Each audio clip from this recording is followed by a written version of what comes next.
All right, good afternoon, everybody.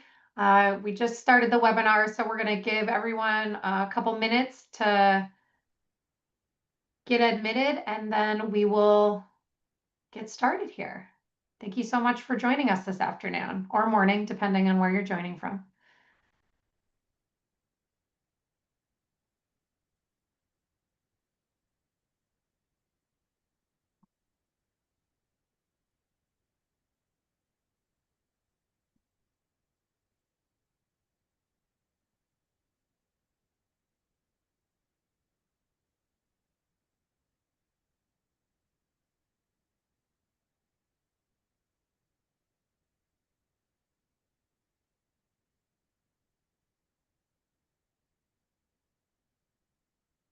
All right.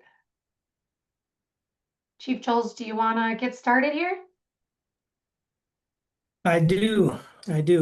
Well, like Alyssa said, good morning or good afternoon, or maybe even good evening, depending on where you're joining us from. My name is Kevin Joles. I'm the EMS section chair for the IAFC, and we are very thankful for PCG Public Consulting Group to spend some time with us today on this webinar, GEMT in the Future, why we are still optimistic, and you should be too.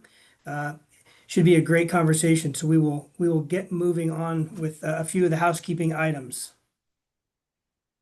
So I'd like everybody to take a look around you. You see that door that would lead to the outside of your house or office catches on fire, that's the way you're going to need to leave. I think everybody knows where their restrooms are. And also this video is being recorded, and we also have some people paying attention to some chat items as well. So we'll get to those at the end. It's being broadcast over or voice technology over your computer and headset. So make sure that your headsets are turned on and the volume is turned up. If you've got microphones, turn those, or if you've got outward speakers, make sure those are turned down unless you want everybody to hear our conversation today. But we will gladly let everybody hear us shout from the rooftops about GEMT. If you have any technical difficulties, just contact IFC support via the chat function, and they'll be able to get you lined out.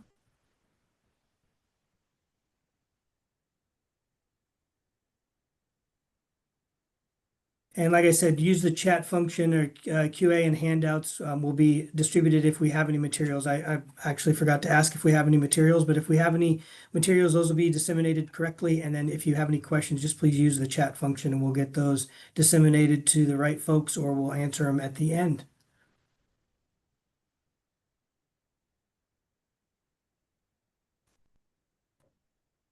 Slides are moving a little slow on my end, so I apologize about that. Like I said, you'll receive they'll be recorded and receive a link today at the end of the session by email, along with a brief survey. Please let us know about your experience today.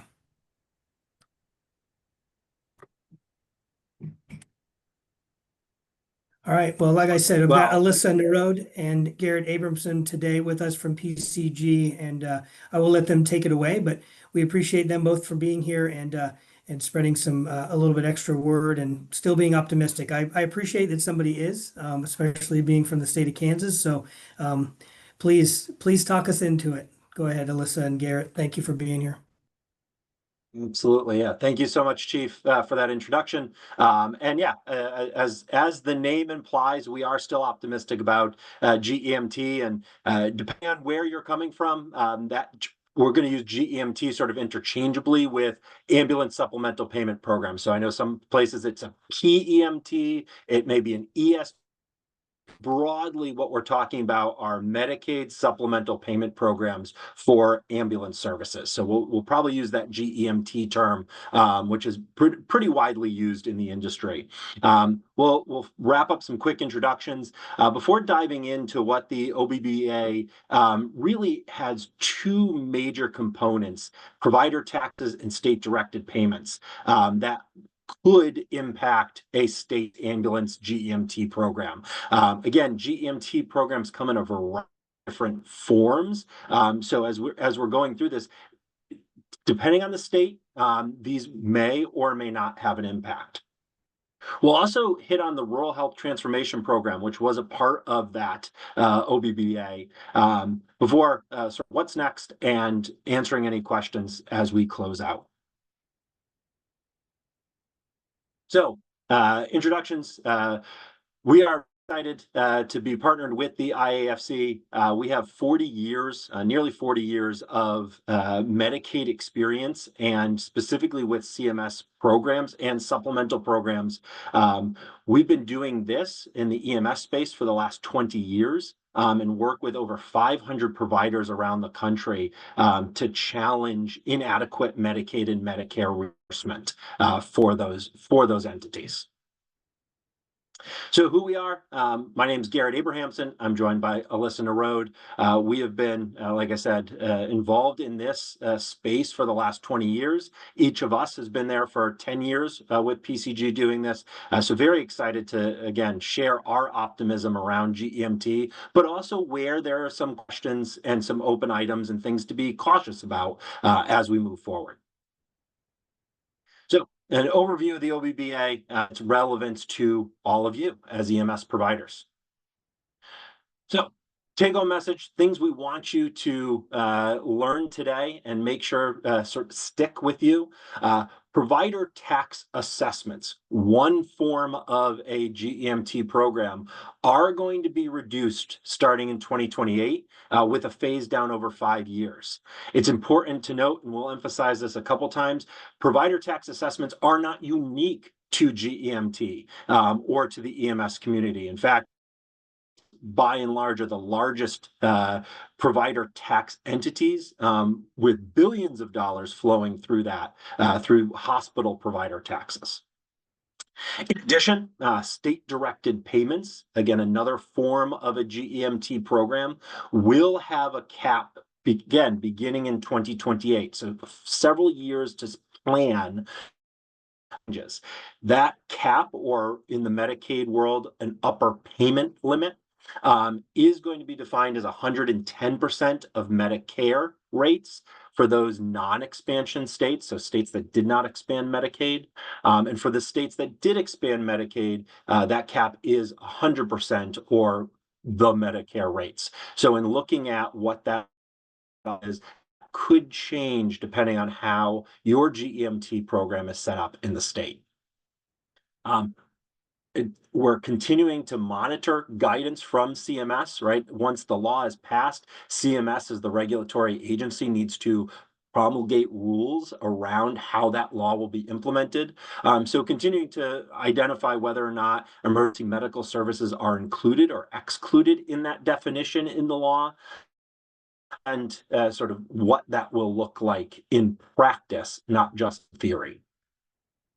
And further, one thing that everyone should be aware of is that, a reduction in Medicaid enrollees will result in fewer Medicaid transports. So those are, again, not just as it relates to supplemental payments, but Medicaid transports that you're billing on an interim basis. So again, it's someone who previously had Medicaid, if they no longer do, right, that will ultimately result in fewer Medicaid transports and reimbursement.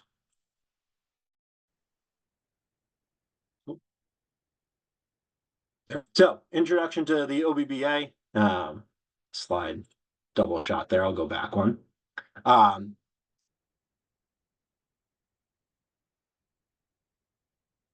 going forward instead of backwards.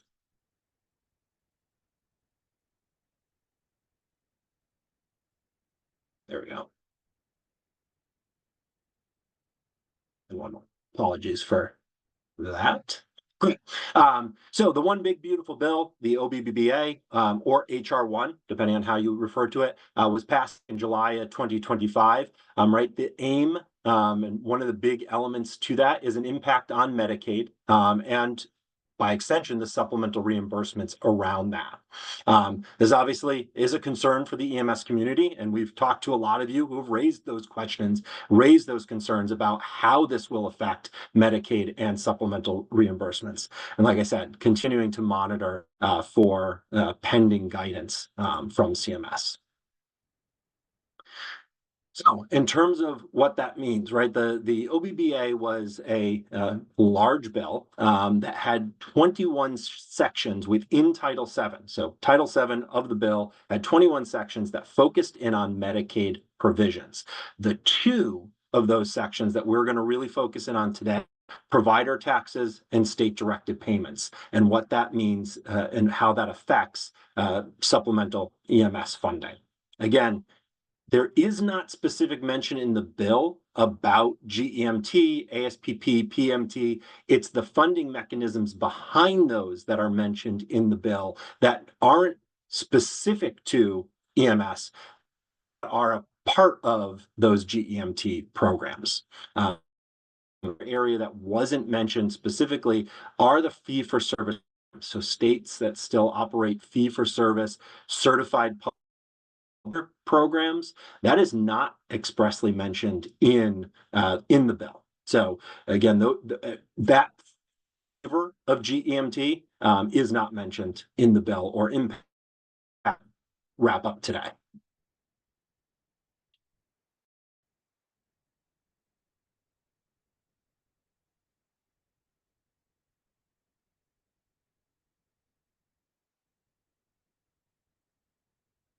Right.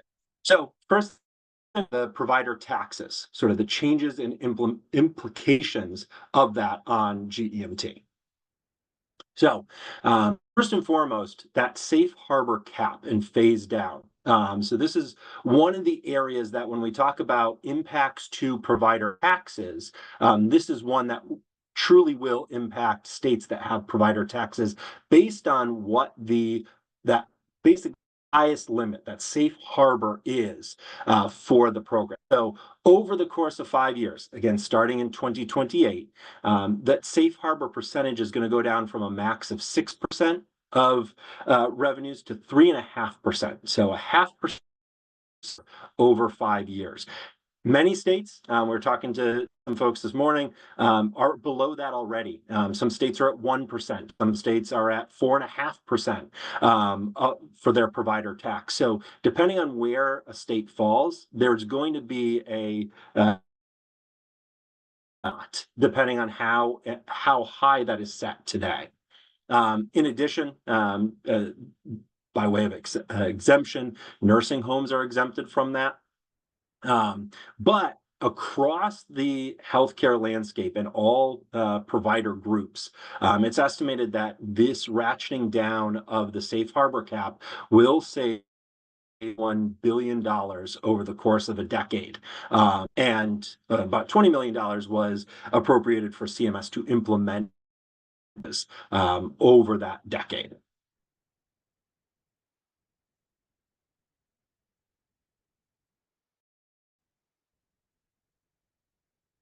So then, again, terminology-wise, right? Provider taxes, in some places also called provider assessments. That funding mechanism is used to draw down those additional federal dollars.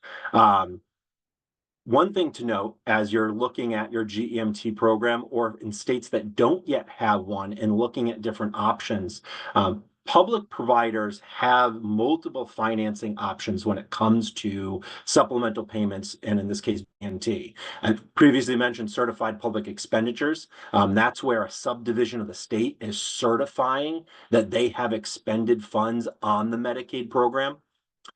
Intergovernmental transfers, which are, as the name would imply, a transfer from a subdivision of the state, transferring funds between the two. So we often see this with state-directed payments on the managed care program, have that intergovernmental transfer in order to fund the program.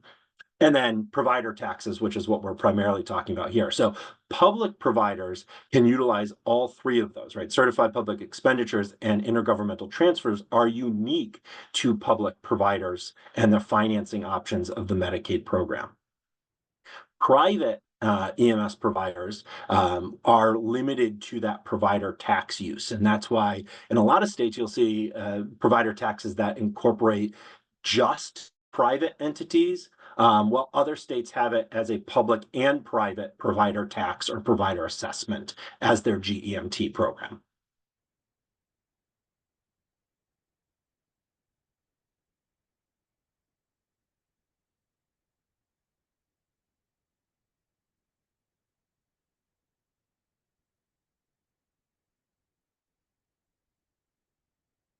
There we go. So what's that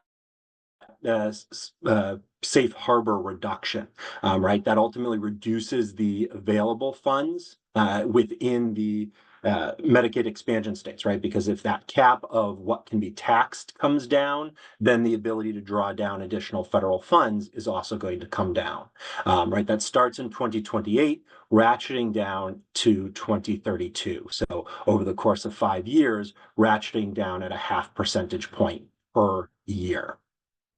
So what does that look like? Again, right now, that safe harbor percentage is 6%, beginning in 2028. So this is the federal fiscal year 2028. That safe harbor percentage will go down to 5.5% before ultimately stabilizing at 3.5% in 2032. So as we're thinking about states that, again, a state that has a 4.5% safe harbor percentage, no change needs to be taken until 2030. Part of this conversation is also about sort of future proofing these programs, right? Thinking ahead now 5, 6, 7 years to what will be down the road and making sure is in line and you're planning for those changes.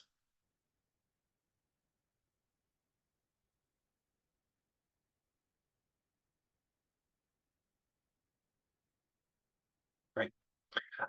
So for states that don't have a provider tax program, there are some additional restrictions on launching a provider tax program. One of the big ones, and the best way to think about this is that 75-75 rule. So in addition to having that 0% safe harbor threshold, the 75-75% rule really looks at the winners and losers of a provider tax program. And without a safe harbor, right, that 75-75 rule comes into play. And what that means is that 75% of the providers in the provider tax, no more than 75%, so no more than 75% can recoup 75% of their tax payments. And what that looks to do is ensure that these provider taxes aren't being used to disproportionately utilize federal funds in funding program, right? That it is a share between the state and local and the federal funding for these programs.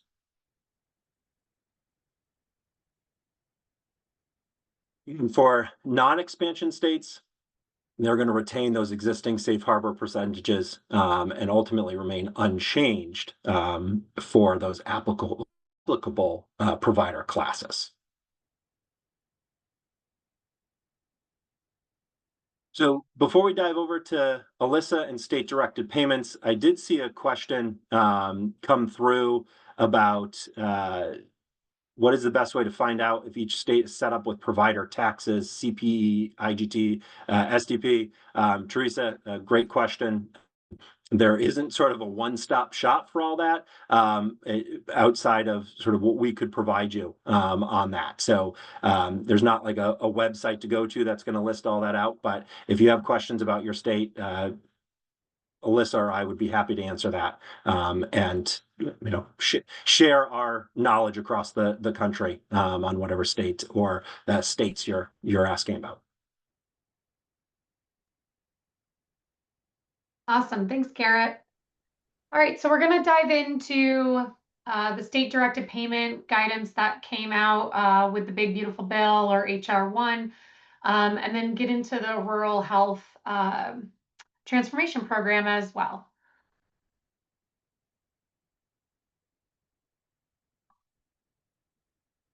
It does seem to be moving a bit slower today. So the biggest changes that happened around state-directed payments is that they're going to introduce some caps. Now, right now, the guidance and the sections that were referenced apply to inpatient and outpatient hospitals, those types of provider types, not specifically called out or even referencing emergency medical providers and some other provider types. But the thinking is that additional guidance will be coming out, and I did include some links on some future slides here as well. But very similarly to the provider tax as well, they're going to start implementing that 110% cap. So capping supplemental payments at 110% of Medicare if you're in a non-expansion state, or 100% of Medicare in the states that did expand Medicaid. But the other thing to take away here is that, again, have not called out emergency medical providers yet. In addition, we're still proceeding as, being able to utilize cost-based or up to the average commercial rate. And we've seen those approvals happen as recently as the spring. So not since the OBBBA was passed, but we still have some states we're working in currently that submitted cost-based preprints because they're interpreting the regs as this does not impact EMS providers. And when you look at it too from the overall landscape, the amount that states are trying to claim for EMS providers compared to what they're claiming for hospitals and some of those other provider types is very small percentage, but it's still very much needed for the EMS community. So the timeline, is very similar. They do want to start, implementing these changes soon. I think we've seen 2 letters that have come out, essentially saying that, we're going to have additional guidance coming out about who this impacts, when we're going to start, implementing this, and also like how we're going to measure quality.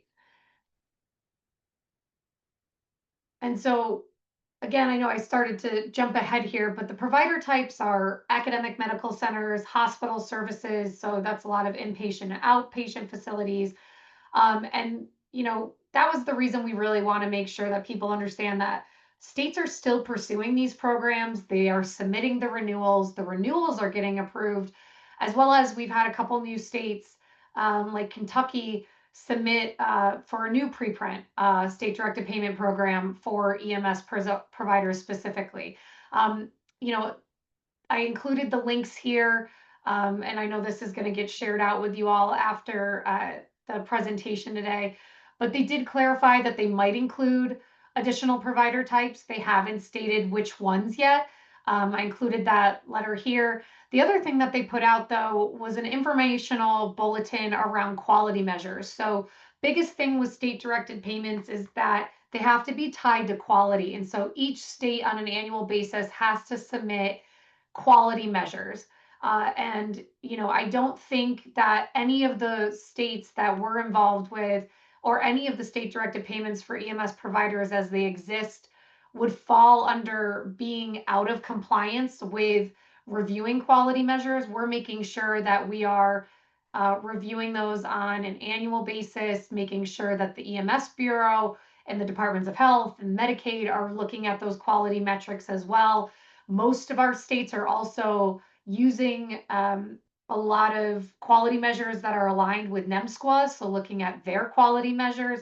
And so I really believe that none of the preprints, that have these, state-directed payments for EMS providers are going to be affected by having additional scrutiny around the quality measures, because we are doing a very good job of measuring that quality and making sure that we are in line with that. So again, what does this mean? There is potential that there could be a cap down the road.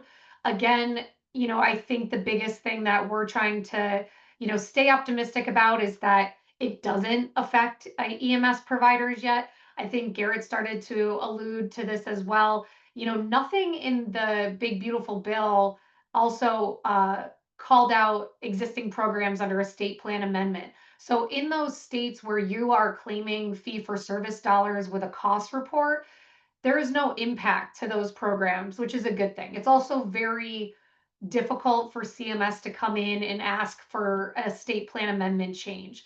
And we also have some states that are pursuing a future state plan amendment. We're working with Michigan right now to submit all the material. So states are still pursuing these programs, and I think it's really important to stay positive around that, right? This obviously doesn't, it's not a Band-Aid. It doesn't fix the reimbursement, which is the underlying, bigger issue in EMS, that we need to be able to receive, providers need to receive enough reimbursement to try and make themselves whole, get reimbursement for alternative destinations, community paramedicine, mobile integrated health, all those things.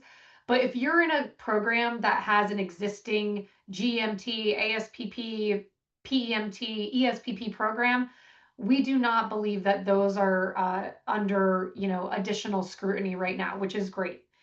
And the thing that we're going to dive into going forward is also the Rural Health Transformation Program.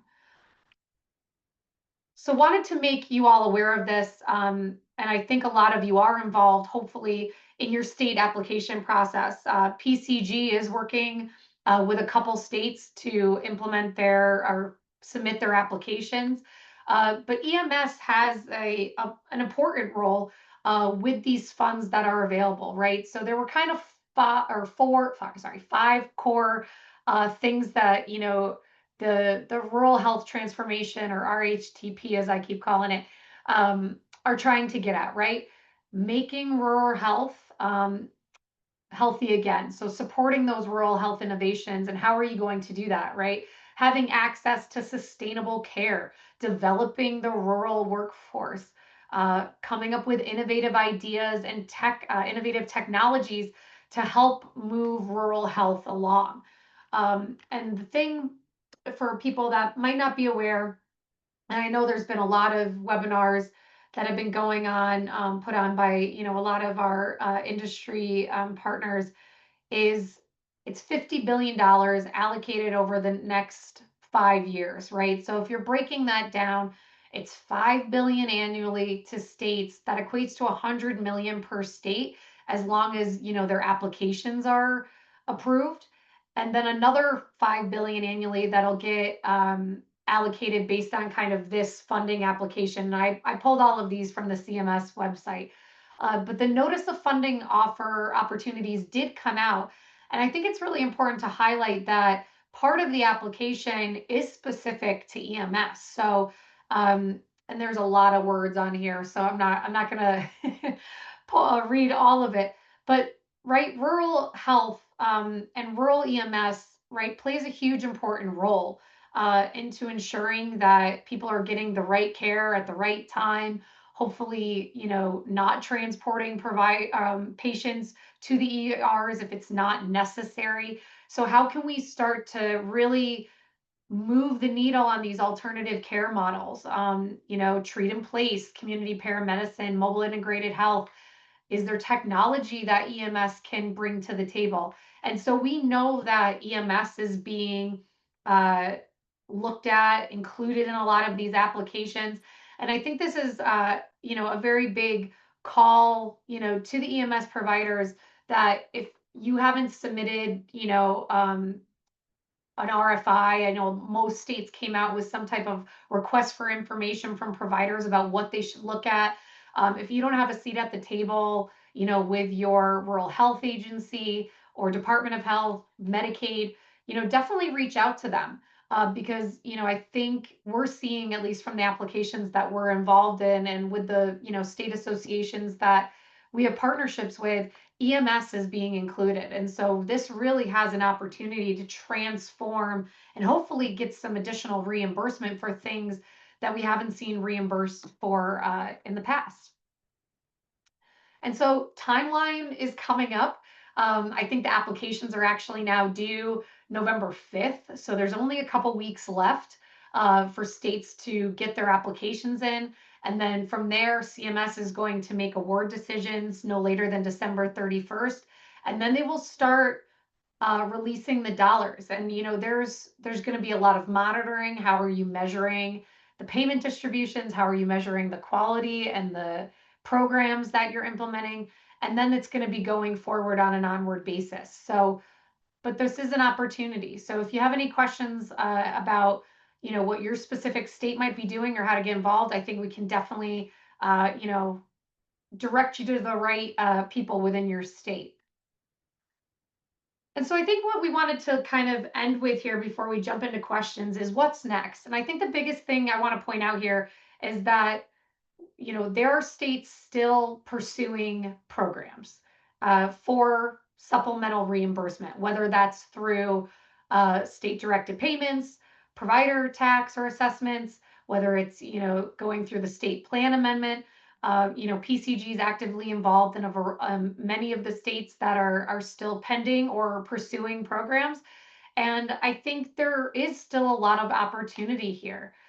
You know, I think that EMS makes up a smaller portion of the larger budget.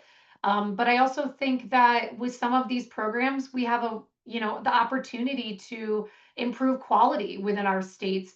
And can some of these funds eventually work to, you know, divert from the ER? And we can get supplemental reimbursement. You know, there are opportunities through these state directed payment programs to do, you know, value-based purchasing arrangements. It doesn't just have to be an add-on rate to the providers. So there is a lot of opportunity here. And I think it's just making sure that we're staying in compliance with what CMS is looking for. And making sure that we really are improving, you know, the outcomes of the quality of services we're providing and the quality of services being provided to patients. And so I want to pause there on questions. And I guess for the team here, I'm not sure if we got to all of them. I think I saw a couple come through at the beginning, but I'll pause and just see if there were any questions that we didn't answer. Alyssa, I think I was able to tackle them all in the Q&A. There were two that were posted in the Q&A that we were able to respond to, and then a couple people had individual questions in the chat that we were able to address as well. Yep. Perfect. Okay. Awesome. Well, we'll pause here and just see if any other questions come through right now. Alyssa and Garrett, just maybe ask for some of the folks that might wonder about contacting you all for further questions, either on this topic specifically or just something in general on some of the topics that you guys help people through. What's the best way of doing that? I'm sure that there's probably a contact slide, but maybe set somebody up for, you know, kind of walk them through this short process of evaluating their programs and things like that, if you have a minute. Yeah, absolutely. Thanks, Chief. So yeah, I think one of our slides where it showed Garrett and I's pictures does have our email address and phone numbers, contact information. In addition, I think the next slide actually shows, if I can get it over here, is how to stay in touch with us. We do have a general inbox, EMS strategies, but there's other ways to connect with us as well. You know, we've been posting a couple white papers, so those are all on our LinkedIn page. But we will be at EMS World next week, as well as the MIH Summit that's going to be happening in conjunction with that in Indianapolis.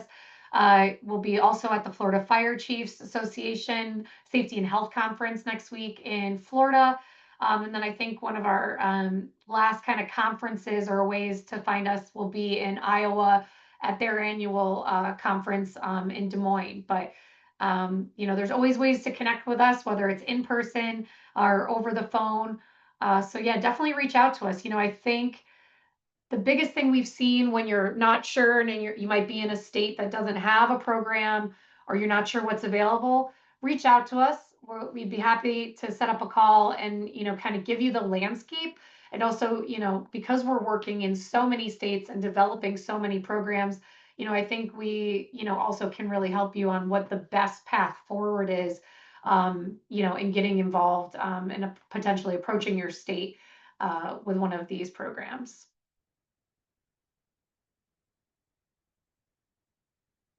And I see Garrett put it in the chat as well, so.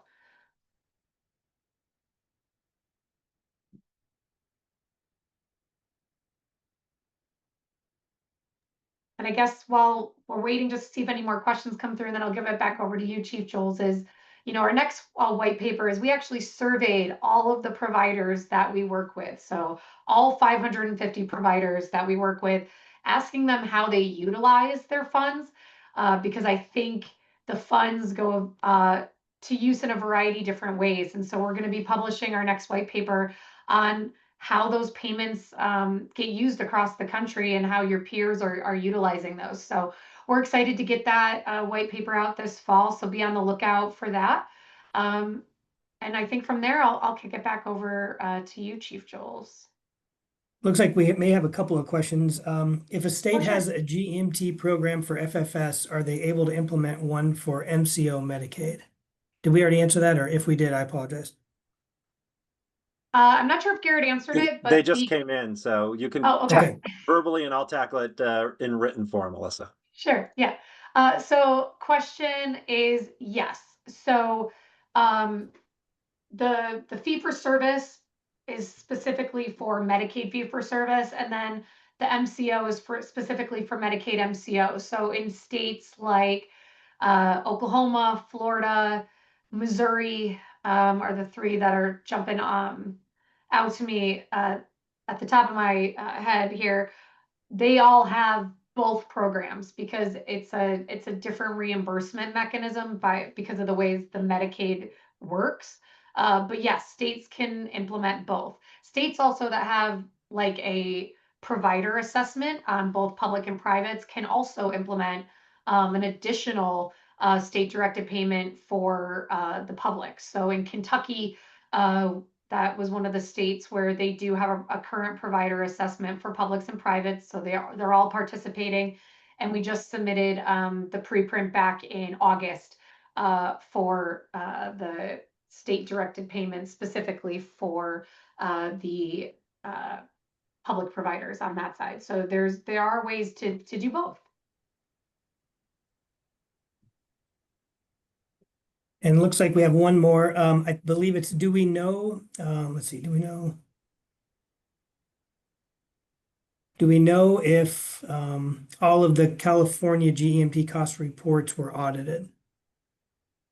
They are being audited by the state, yes. I think that's the way that question was supposed to be asked, but you might be able to see it better, Garrett, and maybe it makes more sense to ask it a different way, but I think you got it. Okay. Well, I don't see any other questions unless somebody's got something to put on there at the last minute. We can certainly double back, but just a couple of well, first of all, thank you, Garrett and Alyssa, as always, and the PCG team for hosting this webinar and sponsoring it, of course, on behalf of us. The EMS section thanks you. We work closely with you all and internally with the IFC and then separately with some of our agencies. So we always appreciate your ability to make the less intelligent understand the complicated business of EMS reimbursement. So, and that was a dig to me, not really anybody else. And I think if Zavadsky's on here, he would love to take a dig verbally as well, because he knows that he helps me out as well on some of his knowledge. But with that being said, we do appreciate you guys spending some time with us today. A couple of upcoming things that are in November 13th through the 16th, a wonderful conference down in Clearwater Beach, Florida, at the Hilton Clearwater Beach Resort and Spa Symposium in the Sun. It's the VCOS group with the IFC. And then also December 9th to the 11th, Technology Summit International, so TSI in Irving, Texas, December 9th to the 11th again. And I will give a plug for the CRRL and the Fire Rescue Med Conference that are joining forces in Glendale, Arizona, May 19th through the 21st for two separate conferences, same location, great value, and should be a great new way to kick off sharing that message from both sides of those sections. So again, thank you for everybody joining us. I hope the weather is just as good as it is in Kansas, which is we're slowly getting into fall, and I love that. And again, we thank you for all attending, and we'll see you soon. Hopefully see most of you, and if not all of you, at EMS World next week. Be safe, travel well, and have good holidays if we don't see you before. Thank you. Thanks, everyone. Thank you, Chief. Thank you, IFC.